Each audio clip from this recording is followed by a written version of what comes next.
Peter Pan is a Disney classic from the 50s, and contains all the tropes of a Disney classic from the 50s.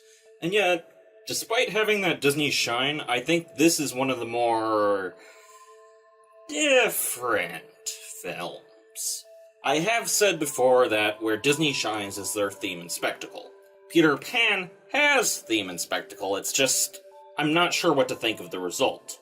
The main takeaway is a story about childhood and adulthood, but it's not the same lessons that I saw when I watched its sequel, Return to Neverland, or Bambi, another Disney movie about childhood.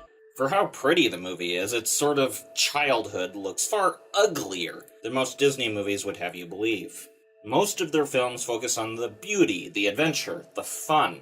They see children from a parent's lens. Not flawless, but endearing. We don't see the pettiness, jealousy, amorality, but Peter Pan does. Children aren't perfect, but the mistakes they make aren't adult mistakes.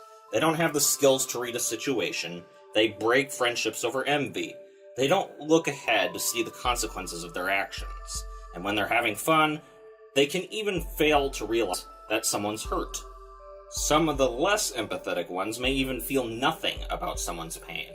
Bambi reminded me of a time long lost, and Return to Neverland, Disney sequel that it is, reminded me of the fun I made for myself as a kid. But Peter Pan is written such that it reminded me of every single moment of bullying that I witnessed. Every time I failed to understand or care about others. Every time something that I now recognize as having no value seemed very important. When someone got hurt, the others would continue playing. When someone was playing a game, they became resentful of anyone trying to stop them. Every moment of teenage angst, every childhood tantrum, every human moment not tempered by maturity. Because Peter Pan is not about childhood. It's about growing up. Grouchy that Wendy's dad may be, he does have something of a point. Wendy's brothers are just children. They can play, certainly, but they can't stay children forever. And Wendy can't be stuck on fairy tales for all eternity. It says something that their caretaker is a dog, and the only one who can see an issue with that is Wendy's dad. And so Wendy changes throughout the course of the story. She has a character arc. She sees the eternal child, Peter Pan, be callous, rude, and insensitive. She sees that for all that fairy tales might exist, they're not as kind or fluffy as a child would imagine them. She sees what not growing up means, and she ultimately decides that's not for her. Additionally, there are two other lessons embedded in the film.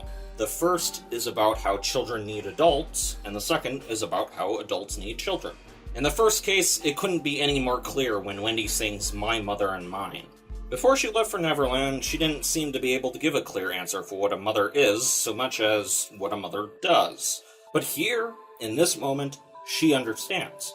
A mother is there to be alongside their children and help them. Whether the child makes mistakes, it doesn't matter. A mother will love you unconditionally. A mother will tuck you in at night. A mother, as Wendy realizes, is not something that you do so much as something that you are.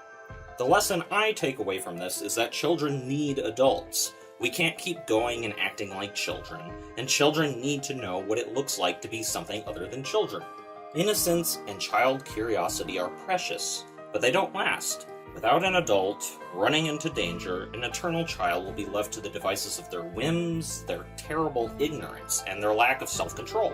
And when it comes to a child's relationship with other children, there aren't going to be deep heart-to-hearts or talking about feelings. Puppy love is one thing, but understanding how to care for someone else doesn't come with a manual. Most children need to learn that, just like everything else. And if they don't get it, well, you get the Lost Boys. In the second case, when Wendy does get home, she starts speaking rapidly about her adventures with Peter. Not because she's forgotten the lessons she learned, but because, well, when her father sees Peter Pan's flying ship, he says it reminds him of a ship he saw as a boy. And that's the reason. That's why adults need children too. We need to remember the fantasies and the innocence. It gives us perspective when dealing with our jobs, our relationships, any part of our adult lives. It cheers us up, it makes us nostalgic, it breaks us out of the here and now to contemplate our place in the universe. Children remind us of a time where we weren't so focused on living and just lived.